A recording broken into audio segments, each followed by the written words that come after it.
So I'm one of those people, I'll go help people out of my own free will, costume or not. So I'd keep my costume in the back of my beat up 95 Camaro, just in case I got to spring into action, right? Just got to open the hood, reach all the way down in there, move the spare tire. I wanted to get into the real life superhero organization because I was one of them people that was like, let me do something.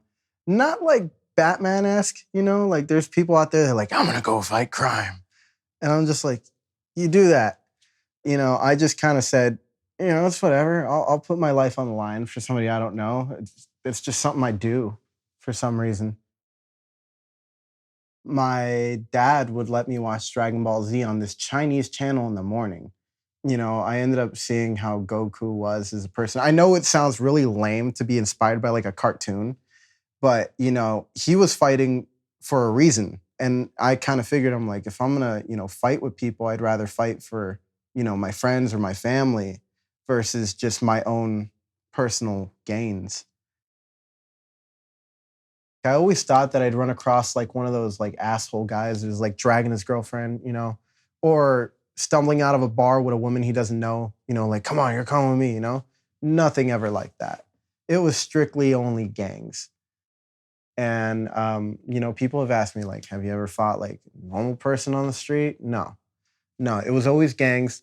And usually they were the ones provoking me because they'd see me walking around and then they'd start their crap and be like, hey, look at this dude over here. What you think you're doing, cuz? What you doing out here, man? You in the cut now, son.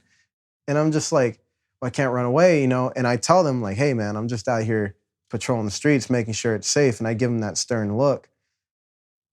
They'd be like, yeah, you ain't even needed out here, cut. You can't even handle this, cut. And, they'd step up and I'm like, I'm kind of a hard head. So that's when I challenge back and I'll be like, oh, huh? Even though I'm outnumbered and I see more coming on, I'm like, oh, you're going to bring all your friends, huh? Bring some more. I dare you. Double dog dare you. And they never would, right? Because it's usually younger guys. They wouldn't really be about that at the end of the day. And they'd actually just scurry off into the night. One night, my uncle, who owns a restaurant on 18th Street called Memos, I was helping him close up for the night. And I heard somebody yell for help. And I hear it again. So I'm like, okay, I got to hurry up. So I get in my car and I sit in there and I go, man, am I really going to do this? I'm really just going to spring into action? I don't even know what I'm facing. I hear help again. So then I'm like, okay, I got no time for costume. Screw the costume.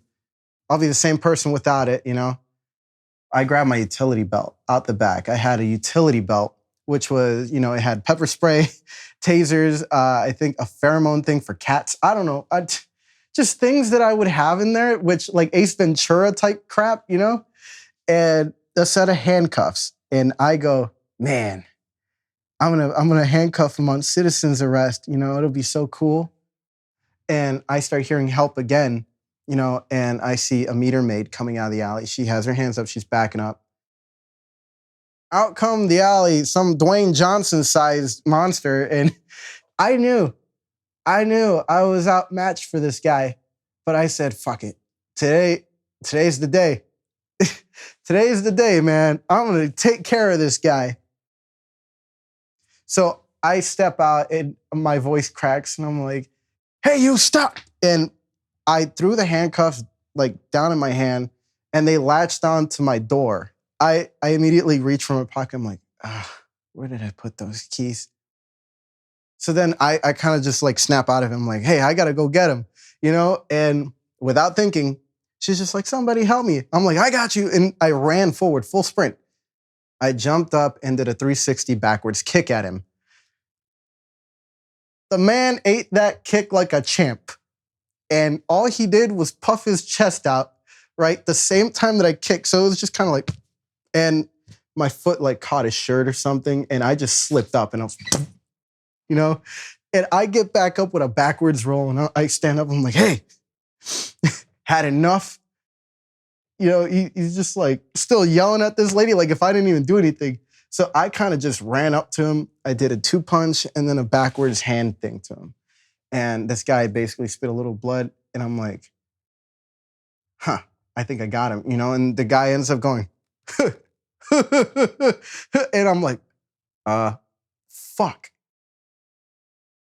all he did was step forward and he grabbed me like a fucking crouton out of a spaghetti plate because I never expected this to happen in my life. He picked me up like Bane picked up Batman in the Dark Knight movies. Overhead.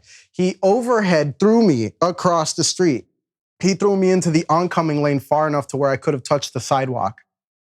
And I figured at that point in time, I don't think I'm cut out for this. Mama didn't raise a quitter, but I don't know what the fuck she fed him, you know? I don't know. But after he threw me, I got up and I said, yep, today's the day. He's gonna fucking kill me. So meter maid is like checking me now. She's like, are you okay? I'm like, I'm here to rescue. I said something along the lines of like, I'll save you. But I'm so like out of it because I just got yeeted maybe 15, 20 feet by some gargantuan man. All right. This man was like 6'7", 6'8". When he overhand threw me, I think that was my point where I was like, you know what? If I'm gonna die, I'm not gonna get yeeted into oblivion by this man, right? That I don't even know this meter maid. Like I'm here to save her, but like, imagine that in the obituary. Man yeeted to death on 18th and like Loomis, right? Who wants to die on Loomis? Next week, episode 2, A Priest with Questions. That's right, sister. What's the difference? You know, come on. From Superphonic Studios, this is Chicago. Listen every Sunday.